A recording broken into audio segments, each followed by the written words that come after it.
I grew up with comic books, and Marvel was a big part of that. Doctor Strange somehow has been under the radar for a lot of people, especially in Europe. I think it was much bigger in America. And it's a product from the 60s or 70s, as far as I believe, and a little more crazy than some of the other things.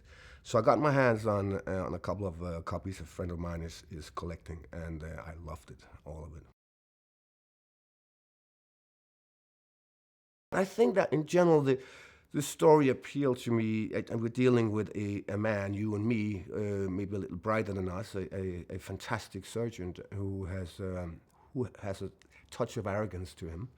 Uh, and this arrogance is following through the first half of the film, and something terrible happens, and he has to confront his fears and his beliefs. And I thought that was a very, very human and brilliant way of describing a superhero, and let him start there and see where he goes.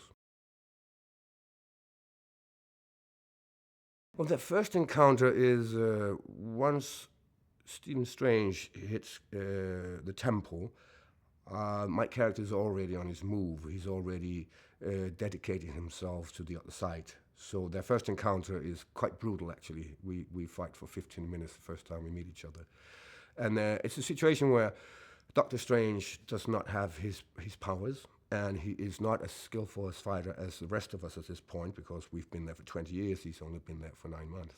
So, so he's been thrown around a lot, actually, in these very chambers we're sitting in here. I think that most of us, we grew up with Marvel, right? And for us, we never really let them go. They were not a kid's thing. It was part of an art as well. And I think most of us see Marvel as a fantastic piece of art throughout the decades they've been doing, right?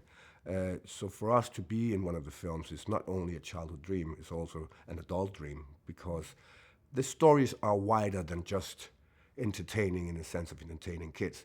They are dealing with big questions. You know, who am I? What is the universe? Good and evil. And those are, as always, some of the best stories. I think he's a perfect choice in the sense that this is a man that transformed from one thing to another, and Benedict possesses both things. He can be very physical and very direct, but he can also be very intellectual, and he can also play very arrogant. And this character has a fair amount of arrogancy in the beginning of the film, and I think that's perfect for the character. And his journey is obviously to figure out what purpose that is serving, this arrogance.